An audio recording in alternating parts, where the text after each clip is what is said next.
Hi, everybody. Meteorologist Joe Cioffi. Weather in 5 days in 5 minutes. And that was some round of severe weather that we saw yesterday up and down the eastern seaboard for the end of October and beginning of November.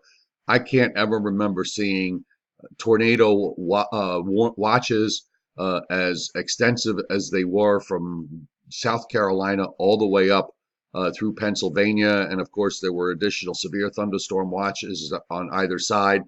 And the severe weather played out, uh, outperformed, actually, in my opinion, especially what happened last night from the Hudson Valley on southward. It was like a Christmas tree last night with the uh, severe thunderstorm warnings that were popping up everywhere.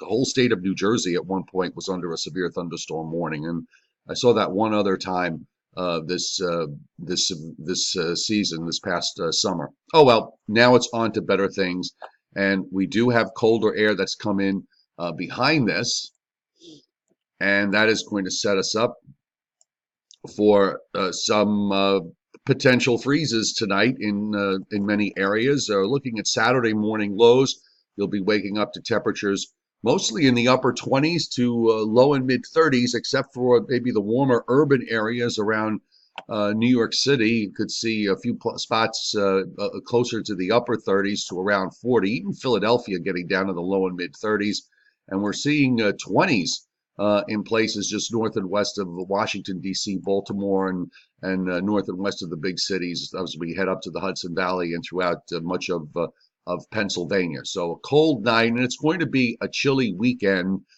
as we're going into a calmer weather pattern. Radar today, this morning, still seeing the last of the rains moving out of Maine. We have a little bit of shower activity going on way up in upstate New York, and that really is about it. And as we take a look at the wide view on the radar, it is pretty quiet across much of the rest of the country. You got a little bit of light snow action going on in parts of Nebraska and back over through southeastern Minnesota and into southeastern Wyoming, and that's all with that system. And it's pretty quiet down across the south. Taking a look on the U.S. satellite loop, seeing a lot of dry air coming in on the backside of this storm, big rotation there moving up the St. Lawrence Valley. And of course, you've got another shortwave trough that's dropping down into the northern plains and Great Lakes. But basically what's happening is, even though we do have another trough here that is dropping in, the overall upper flow is broadening out. So you're seeing winds in the upper atmosphere gradually turn from the southwest to the west over the weekend. So that means that anything that develops off the east coast, and there's going to be one little wave that's going to form off the southeast coast in the next 24 hours or so, that wave is going to run out to the northeast and be of no consequence to us. And even when you take a look at the water vapor imagery, how everything is setting up, you can see the broadening area here throughout the plains and over into the Midwest. So the trough is definitely starting to spread itself out, and that's going to keep things relatively calm and quiet around here.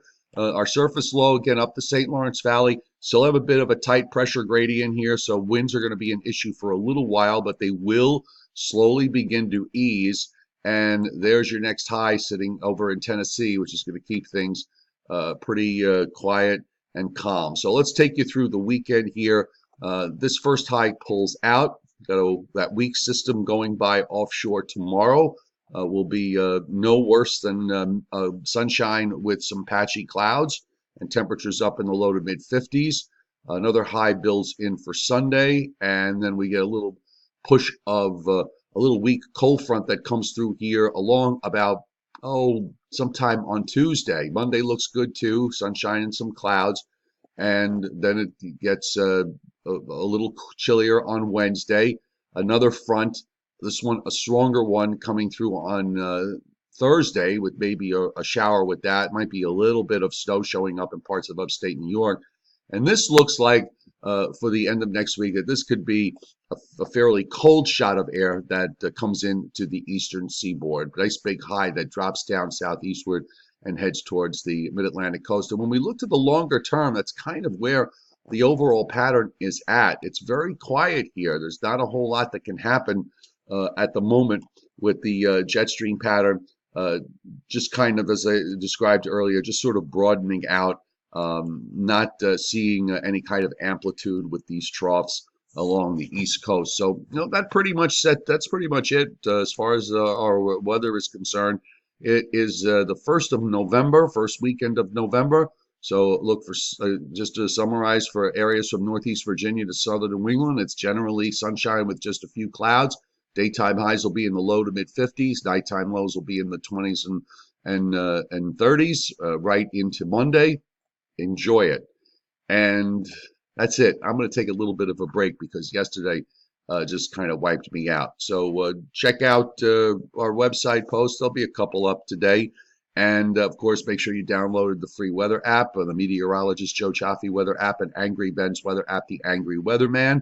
They'll come in handy the next time active weather returns. And you know it's going to. But right now, we got a nice weekend ahead. Have a great day, everybody, and we'll see you later.